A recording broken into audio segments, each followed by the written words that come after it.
Hey there, and welcome. If you're even thinking about upgrading the outside of your home, you have definitely come to the right place.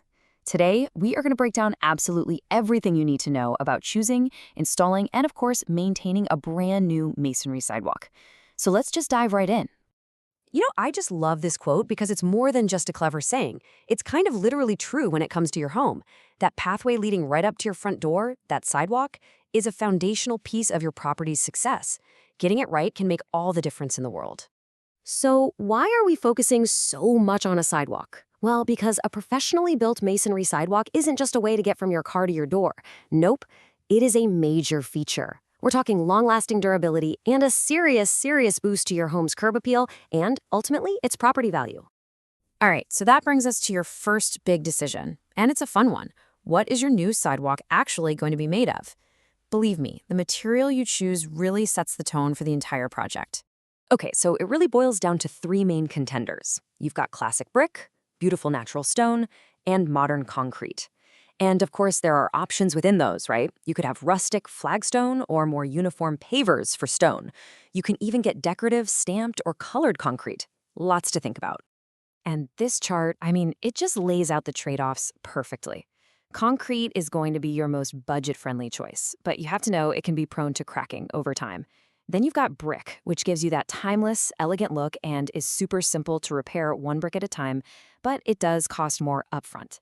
And then there's stone. Yep, it's the most expensive, but wow, it delivers a totally unique, sophisticated look with just incredible durability. And speaking of those trade-offs, there's a real financial angle you've got to consider, especially with brick. And I'm not just making this up. There's data to back it. In 2023, there was a report from the National Association of Realtors, and it found that choosing brick isn't just about what looks good. It's truly an investment. Homes with brick features actually tend to sell for a higher price. So that higher upfront cost we just talked about, well, it could very well pay for itself and then some down the line. Okay, so let's say you've got an idea of the material you want. What's the next crucial step? Well, it's finding the right expert to bring that vision to life. And this right here is the question every single homeowner runs into. You can go online and find dozens of contractors, but how in the world do you sift through all of them to find someone who's not just reliable, but really skilled at what they do? And this is exactly why hiring a licensed, local mason is such a game changer. These are the folks who understand your area's specific climate and soil conditions. They know the local building codes inside and out, and just as importantly, they have a reputation in their own community to uphold. That local accountability, it's priceless. So what's the big takeaway here?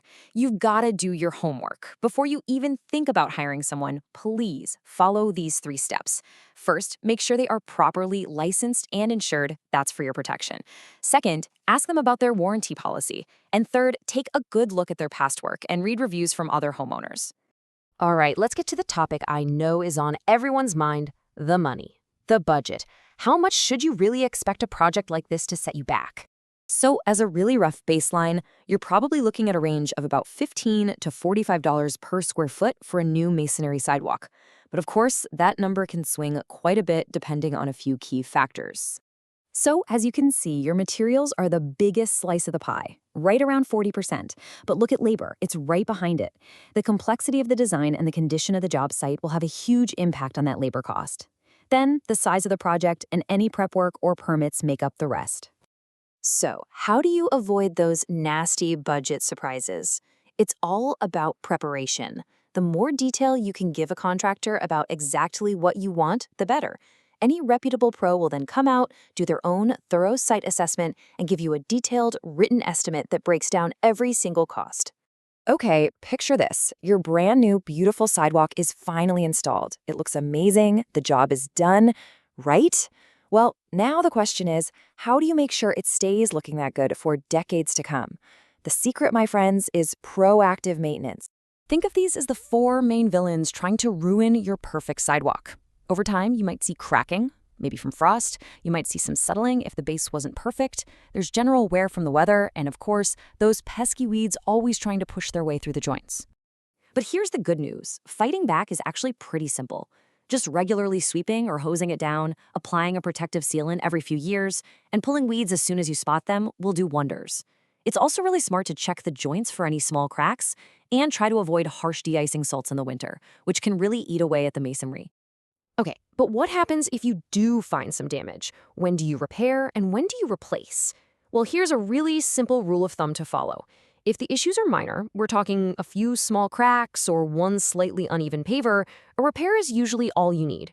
But if the damage is widespread, or if a contractor tells you the repairs will cost more than half the price of a brand new sidewalk, it's almost always more cost-effective to just replace the whole thing.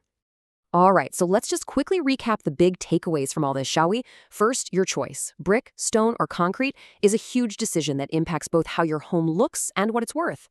Second, always vet your local pro. Check their license, their warranty, and their reviews. And third, remember that a little bit of simple, regular maintenance goes a very long way in protecting your investment.